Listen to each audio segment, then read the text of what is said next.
Welcome friends, मैं गौरव मिकिलानी आपके सामने लेकर आया हूं 11th क्लास की अकाउंटेंसी का वीडियो नंबर 4। इससे पहले का 3 वीडियो यूट्यूब चैनल पर अपलोड हो चुके हैं, आप उसको बहुत अच्छे से देख लीजिएगा। ये है बिजनेस एंटिटी प्रिंसिपल।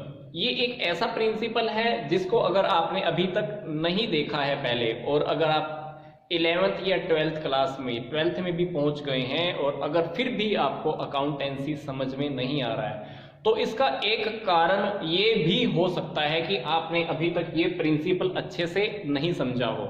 तो अगर आप एक स्टूडेंट हैं तो आप इस वीडियो को बहुत अच्छे से देखिएगा, और अगर आप एक टीचर हैं तो मैं आप सबसे एक रिक्वेस्ट करना चाहूंगा कि आप अपने स्टूडेंट्स को सबसे पहले ही चैप्टर्स की स्टार्टिंग में ही 11th के अंदर ही ये प्रिंसिपल स्टार्टिंग से ही हमको बच्चों को समझा देना चाहिए, क्योंकि इस प्रिंसिपल के अब्सेंस में हम लोग कभी समझ ही नहीं पाते हैं कि हमको क्या करना था, क्या ट्रीटमेंट करनी है, क्या ट्रांजैक्शन करनी है, क्या समझकर चलना है। तो फ्रेंड्स, ये प्रिंसिपल क्या कहता है, देखो नेम से ही बिल्कुल क्लियर हो रहा है, बिजनेस एंटिटी। ये प्रिंसिपल कहता है कि बिजनेस की खुद की एक एंटिटी होती है। मैं आपको एग्जांपल देता हूं कैसे होती है। देखो, बिजनेस को चलाने वाला, पैसा लगाने वाला कौन होता है? ओनर।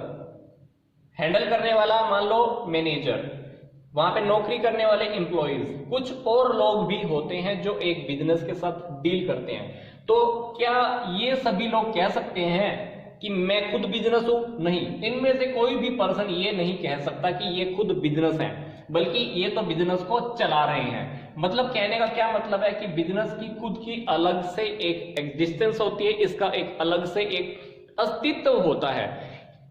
ये बिजनेस इन सबसे अलग माना जाता है, चाहे किसी ने पैसा ही क्यों ना लगाया हो, फिर भी इनका इसका बिजनेस को चलाने वाले लोगों से बिल्कुल अलग सेपरेट एंटिटी होता है। तो मान लीजिए आपके पास 5 लाख रुपए रखे हैं, आप क्या करना चाहोगे? मान लो आपका नाम ए है, आपके पास मान लो 5 लाख रुपए रखे हैं, तो आप क्या करना चाहोगे? मान लो आप पैसा इस 5 लाख के ऊपर और कमाना चाहते हो, है ना, पर कुछ काम भी नहीं करना चाहते, आपके घर में पैसा रखा हुआ है, तो हम क्या करेंगे? मान लीजिए कि आपने ये पैसा बैंक में डिपॉजिट करा दिया। अब जब आपने पैसा बैंक में डिपॉजिट करा दिया है, तो बैंक क्या करेगा? बैंक आपको इस पैसे के ऊपर कुछ वक्त के बाद इंटरेस्ट देने वाला है। डेफिनेटली आपको इंटरेस्ट मिल जाएगा। अब आप बैंक में से चाहे पैसा निकलवाने ना जाओ तो क्या होगा? बैंक के अंदर आपका ये पैसा बढ़ता जाएगा, इंक्रीज होता जाएगा। लेट्स सपोज कीजिए कि बैंक में आपको 10,000 का इंटरेस्ट दिया, आप पैसा निकलवाने नहीं गए, तो आपका बैंक में 5 लाख तो पहले से रखा ही है, अभी 10,000 और ऐड होकर आपका क्या हो जाएगा? 5,10,000 रुपए हो जाएगा। बैंक की नजरों से देखें तो क्या है? बैंक की नजरों से अगर हम देखें तो बैंक ने आपसे पैसे लिए हैं, और बैंक ने आपको कितना पैसा रिटर्न करना है? 5 लाख तो जो आपने दिया था प्लस इंटरेस्ट 10,000। तो बैंक और क्या दोनों एक है? नहीं। बैंक की नजरों से देखें तो आपका एग्जिस्टेंस, आपकी एंटिटी अलग है, और बैंक का खुद का एक अलग से ही एंटिटी है। इसी तरह से ही मान लो एक पर्सन है, उस पर्सन का नाम ए है, वो पर्सन के पास 5 लाख रुपए रखे हैं। अब मान लो ये बिजनेस करना चाहता है, इसने क्या किया? एक लकड़ी का बिजनेस स्टार्ट किया। ये बिजनेस मान लो टिम्बर का बिजनेस है, इसने लकड़ी का बिजनेस स्टार्ट किया, मतलब इसने लकड़ी के बिजनेस में 5 लाख रुपए लगाए। अब बिजनेस की नजर से देखना है, अभी हमको बिजनेस की नजर से देखे तो क्या, ए ने मुझे मतलब बिजनेस को 5 लाख रुपए दिए। तो जब भी कोई बिजनेसमैन कौन है यहाँ पर? ए। जब भी कोई बिजनेसमैन बिजनेस में पैसा लगाता है तो बिजनेस उसके पैसे को क्या ट्रीट करता है? कैपिटल ट्रीट करता है। आपने सुना होगा कुछ लोग बोलते हैं कि मैंने इस बिजनेस में कैपिटल लगाई हुई है, मैंने इस बिजनेस में पूंजी लगाई हुई है, तो ये वही पूंजी है, पर ये आपको किसकी नजर से देखना है? बिजनेस की नजर से देखना है। ये वो कॉन्सेप्ट है जो कहता है कि बिजनेस और जो बिजनेसमैन है ये दोनों अलग अलग होते हैं। अब इसी कॉन्सेप्ट की वजह से ही जब बिजनेस ने पैसा लिया तो अब बिजनेस की क्या ड्यूटी बनती है? बिजनेस की ड्यूटी बनती है कि बिजनेस इस बिजनेसमैन को क्या पे करेगा? इंटरेस्ट पे करेगा। इसको हम बोलते हैं इंटरेस्ट ऑन कैपिटल। किसने पे किया है? बिजनेस ने पे किया है। इसी तरह से मान लो ए को खुद के पर्सनल खर्चे के लिए पैसा चाहिए, घर के खर्चे के लिए पैसा चाहिए, मान लो इसकी वाइफ का बर्थडे आ रहा है उसके लिए पैसे चाहिए। अगर वो अपने पर्सनल एक्सपेंस के लिए मान लो बिजनेस से पैसे निकाल लेता है तो बिजनेस उस बात को किस तरह से ट्रीट करेगा? ड्रॉइंग्स बोलेगा इसको, DRAWING, ड्रॉइंग्स। अब बिजनेस कहता है कि देख भाई, तूने मुझे पैसे दिए तो मैंने भी तो तेरे को इंटरेस्ट ऑन कैपिटल दिया है ना। अभी तू अपने पर्सनल खर्चे के लिए पैसा निकाल के जा रहा है तो तेरा भी अभी हक बनता है, तेरी भी ड्यूटी बनती है कि तू मुझे क्या पे कर? इंटरेस्ट पे कर। मतलब बिजनेस इससे क्या ले लेगा? इंटरेस्ट चार्ज कर लेगा। किसके ऊपर? इस ड्राइंग के ऊपर। इसको हम बोलेंगे इंटरेस्ट ऑन ड्राइंग्स। तो ये कॉन्सेप्ट क्या कहता है? ये प्रिंसिपल क्या कहता है? ये प्रिंसिपल कहता है कि जो बिजनेस और जो बिजनेसमैन होते हैं वो दोनों अलग अलग होते हैं।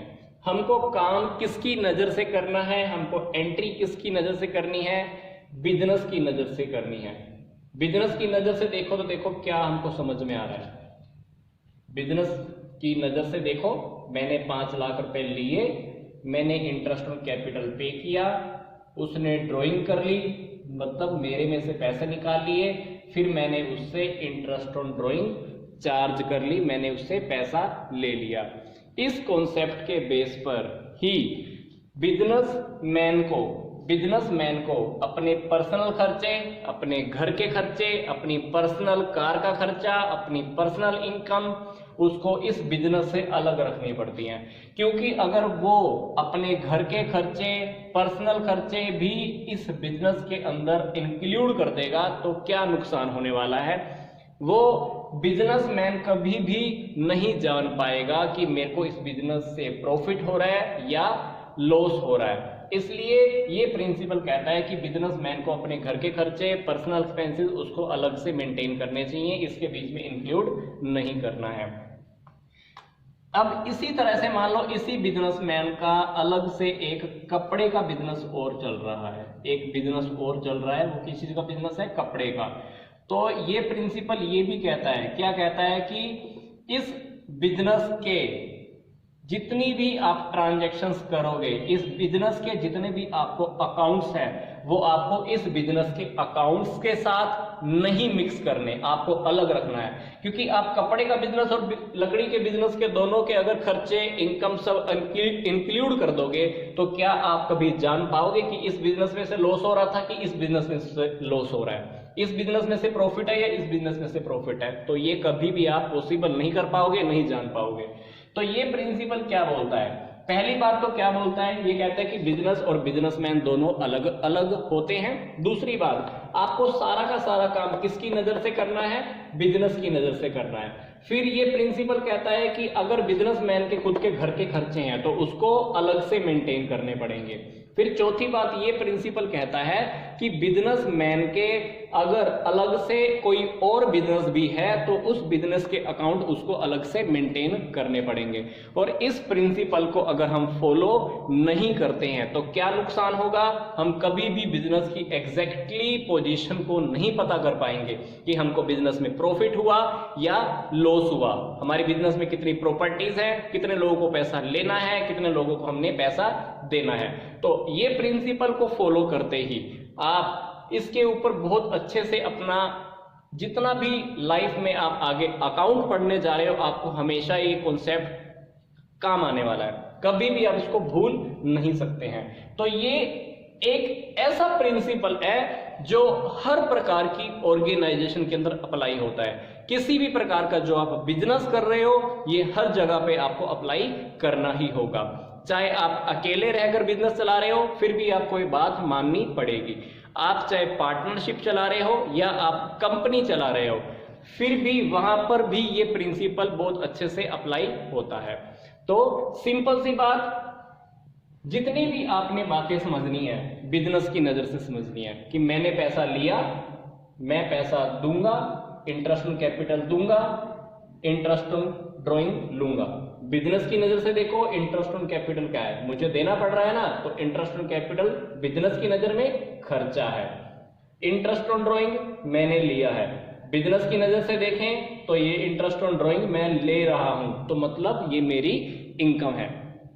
इन दोनों के बीच में इतना ब्यूटीफुल रिलेशन होता है बिजनेस और बिजनेसमैन के बीच में। तो जब भी बिजनेसमैन से पैसा लेता है, कैपिटल लेता है, पैसा लेता है, तो वो बिजनेसमैन का नेम यूज नहीं करता है, उसके नाम का प्रयोग नहीं करता है। क्या वर्ड यूज करता है? कैपिटल वर्ड यूज करता है। इसलिए जब वो पर्सनल खर्चे करता है तो वो उसके नेम को फिर भी यूज नहीं करता है। क्या वर्ड यूज करता है? ड्राइंग वर्ड यूज करता है। अदरवाइज पता है अदरवाइज क्या होता है, मान लो इस बिजनेस से कोई व्यक्ति, बाहर का कोई पर्सन आया, पैसे लेके चला गया, मान लो वो एक्स पर्सन है, उस पर्सन का नाम मान लो एक्स है, तो हम उसका एक्स के नेम को यूज करेंगे कि एक्स ने मेरे से 10,000 रुपए लिए। और मान लो कोई व्यक्ति हमको पैसे देके चला गया, मान लो वो वाई है, वाई ने मान लो हमको 5,000 रुपीज दिए, तो तब भी हम उसका नेम मेंशन करते हैं कि एक्स पैसे लेके गया या वाई पैसे देके गया, हमको उनका नेम मेंशन करना होता है। पर इस प्रिंसिपल के अकॉर्डिंग हम बिजनेसमैन के नेम को यूज ना करके क्या वर्ड यूज करते हैं? किसने पैसा दिया? कैपिटल वर्ड यूज करते हैं। इसलिए जब पर्सनल खर्चे के लिए पैसा निकालता है तो तब भी हम इसका नेम यूज नहीं करते हैं। क्या वर्ड यूज करते हैं? ड्राइंग वर्ड यूज करते हैं।